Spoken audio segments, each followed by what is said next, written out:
నమస్తే, నేను మీ Avinash Janagama. Welcome to college TV. Balalatha Mallavarapu ఈ పేరు ఈ మధ్య కాలంలోనే కాదు, గత కొన్నేళ్లుగా దేశవ్యాప్తంగా ఉన్నటువంటి బ్యూరోక్రసీలో చాలామందికి తెలిసినటువంటి పేరు. మన తెలుగు అమ్మాయి, మన తెలుగు లేడీ, చాలామంది ఐఏఎస్ ఆఫీసర్లను ట్రైన్ చేస్తున్నటువంటి, చాలామంది ఐఏఎస్ ఆఫీసర్లుగా ట్రైన్ అవ్వడానికి సిద్ధం చేస్తూ ఉన్నటువంటి వ్యక్తిగా మనం అభివర్ణించుకోవచ్చు కూడా. తనకు అంగవైకల్యం ఉన్నప్పటికీ కూడా అది ఎప్పుడు ఆవిడకి ఇబ్బందికరంగా కాకుండా తనలాగే తనకి ఏదైతే అడ్డంకిగా తన అనుకుందో ఆ అడ్డంకి ఎవరి విషయంలోనూ ఉండకూడదు అనుకుంటూ ఆవిడ చాలామంది స్టూడెంట్స్ని ఒక ఐఏఎస్ ఆఫీసర్లుగా, ఐపీఎస్ ఆఫీసర్లుగా గ్రూప్ 1 అండ్ గ్రూప్ 2కి సిద్ధం చేస్తూ ఉన్నటువంటి ఒక లేడీ. చార్జ్ చేస్తారా లేదా అనేటువంటి విషయాలు పక్కన పెడితే అత్యున్నతమైనటువంటి బ్యూరోక్రసీ స్థానాల్లో తన స్టూడెంట్స్ ఉండాలి. తన స్టూడెంట్స్ అంటే తన కోసం కాదు పనిచేసే వాళ్ళు, దేశం కోసం, దేశ రక్షణ కోసం పనిచేయాలనేటువంటి ఉద్దేశాన తయారు చేస్తున్నటువంటి వ్యక్తి. ఆవిడకి ఉన్నటువంటి పోస్ట్, ఆవిడ ఏ ఉద్యోగంలో పనిచేసిందయ్యా అంటే, బాలలత గారు is a former deputy director at the ministry of defence. Balalatha గారు is a former deputy director at the ministry of డిఫెన్స్లో వర్క్ చేశారు ఆవిడ. అదే కాకుండా ఆవిడ పెద్ద ఎత్తున పేరు ఎప్పుడు సంపాదించుకున్నారయ్యా అంటే, యూపీఎస్సీ సివిల్ సర్వెంట్ ఎగ్జామ్స్లో 2004లో క్రాక్ చేసినప్పుడు, 2004లో ఆవిడ యూపీఎస్సీ ఎగ్జామ్స్ రాసినప్పుడు, ఆ యూపీఎస్సీ ఎగ్జామ్ని క్రాక్ చేసినప్పుడు 164 ర్యాంక్ అనుకుంటే ఆవిడ వచ్చింది. అండ్ 2004 ప్లస్ 2016 2 సార్లు ఆవిడ ట్రయల్ చేయడం, ఆ 2002సారి ఆవిడ క్రాక్ చేయడం లాంటిది ఏదైతే జరిగిందో దానివల్ల ఆవిడ సివిల్ సర్వెంట్గా ఎగ్జామ్లో పాస్ అయ్యి అప్పుడు దేశమంతా పెద్ద ఎత్తున చర్చ జరిగేలా చేసింది. 164 ర్యాంక్ అనుకుంటే ఆవిడకి రావడం జరిగింది. అండ్ దాని తర్వాత ఆవిడ 10th and 12th వరకు కూడా ప్రైవేట్గానే ఎగ్జామ్స్ ఫీజు కట్టి రాసినటువంటి వ్యక్తి ఆ బాలలత గారు.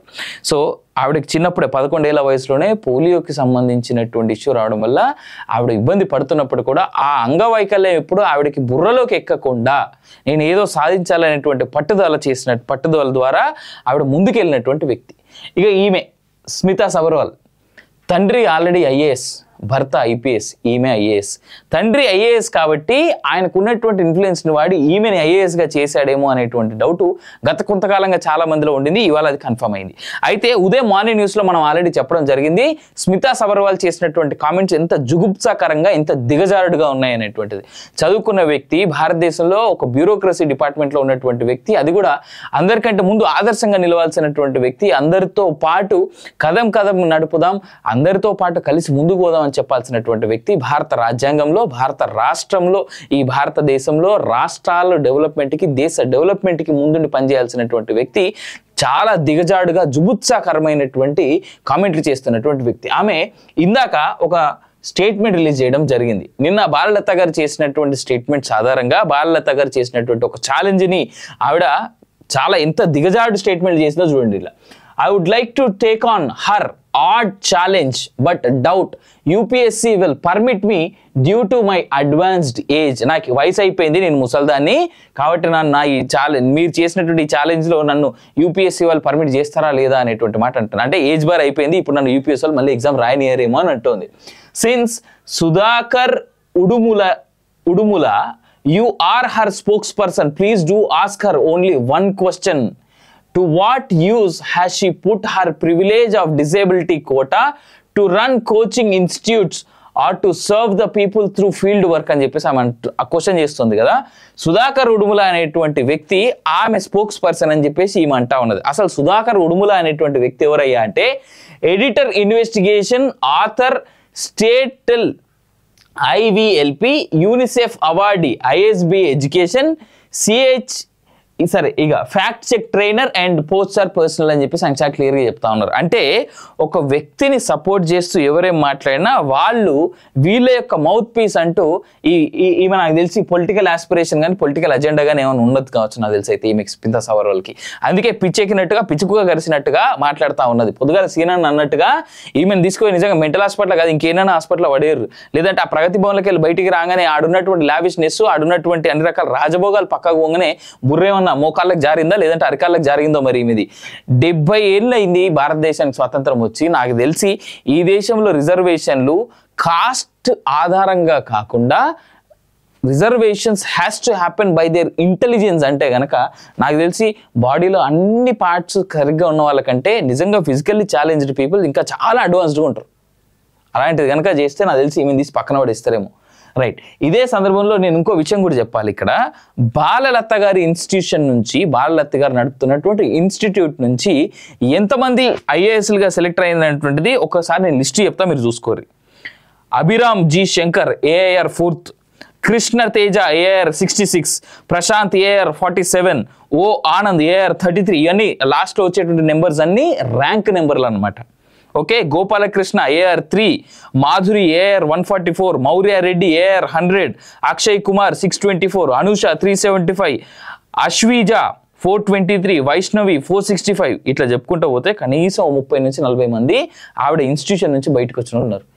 ఈ ఈ ఈ పొడుగైనటువంటి ఈ మేడం ఎవరైతే ఉన్నారో మరి ఈమె దగ్గర నుంచి ఎంతమంది వచ్చారు, ఈమె ఎంతమందిని తయారు చేసింది, నీకు అంతగానం దేశం అంటే ప్రేమ, అకుంఠితమైనటువంటి సేవ చేయాలనేటువంటి లక్ష్యం ఉంటే గనక నీ మొగుంతో నువ్వు పెట్టుకున్నటువంటి గొడవలు ఏవైతే ఉన్నాయో మేము నిజంగా అసలు చాలా డిరోగేటరీ కామెంట్స్ చేయొచ్చు. ఆమె కంటే స్థాయి దిగజారి మేము మాట్లాడవచ్చు. ఎందుకంటే మేము ఆమె కంటే తక్కువ స్థాయి దిగజారాలని మేము అనుకుంటలేము. ఆ ప్రగతి భవన్లో ఉన్నటువంటి బంధాల గురించి మేము మాట్లాడవచ్చు, కానీ మేము దిగజారాలని మేము అనుకుంటలేము. ప్రగతి భవన్ బయట స్పెషల్ హెలికాప్టర్లు, స్పెషల్ ఫ్లైట్లు, స్పెషల్ క్యాన్వాయ్లు ఎవరి వల్ల మీకు సంక్రమించినాయి అనేటువంటి మాటలు కూడా మేము దిగజారి మాట్లాడవచ్చు, కానీ మేము దిగజారి మాట్లాడాలని మేము అనుకుంటలేము. స్మితా సబర్వాల్ గారు మనిషి యొక్క ఉన్నటువంటి మేధాశక్తి వల్ల వాళ్ళకి ఉద్యోగ అవకాశాలు రావాలి తప్ప వాళ్ళు ఫిజికల్లీ ఛాలెంజ్డ్ కాబట్టి వాళ్ళు ఐఏఎస్ అనేటువంటి పొజిషన్కి పనికిరారు అనేటువంటి మాట ఏదైతే ఉన్నదో దాన్ని ముమ్మాటికి నువ్వు వెనుకకు తీసుకోవాలి. బాలలత గారి మీద చేసినటువంటి కామెంట్లే కావచ్చు, లేదా ఫిజికల్లీ ఛాలెంజ్డ్ పీపుల్ మీద మీరు చేసినటువంటి కామెంట్లే కావచ్చు, మీరు వెనుకకు తీసుకోవాలి. ఇలా నీకు బాగా సపోర్ట్ చేసినటువంటి కేటీఆర్ ఎందుకు వచ్చి మాట్లాడతలేడు, దీని మీద కేటీఆర్ ఎందుకు మాట్లాడతలేడు, ఈ బీఆర్ఎస్ అనేటువంటి పార్టీ దిక్కుమాల దౌర్భాగ్య పార్టీ ఎందుకు మాట్లాడతలేదని నేను డిమాండ్ చేస్తా ఉన్నా ఈ సందర్భంగా.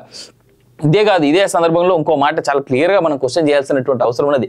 గత 10 ఏళ్ల క్రితం నీ ఆస్తులు ఎంత ఉన్నాయి, ఇవాళ నీ ఆస్తులు ఎంత ఉన్నాయి? కేటీఆర్ నీకు ఎన్ని అక్రమాస్తులు సంపాదించి పెట్టిండు? కేసీఆర్ దగ్గర నుంచి ఎన్ని అక్రమాస్తులు సంపాదించుకున్నావు నువ్వు? నువ్వు కూడా ముంగట పెట్టుకొని కూర్చుందాం.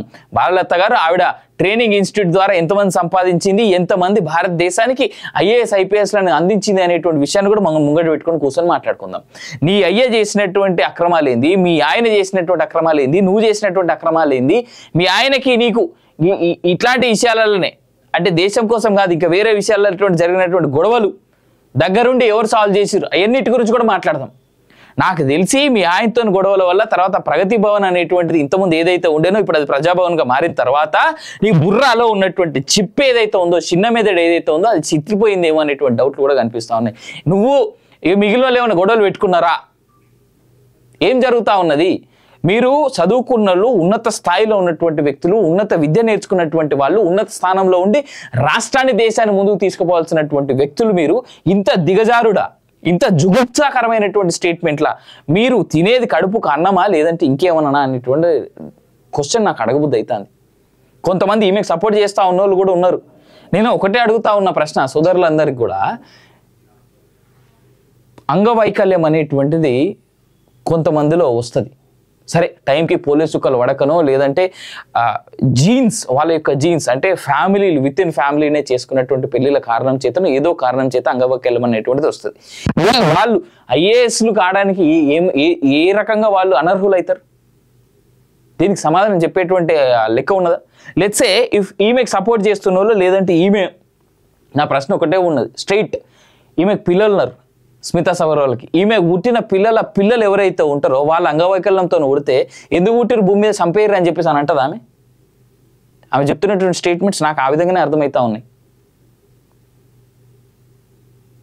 I'm very sorry to say these words but that's what she is being mean to.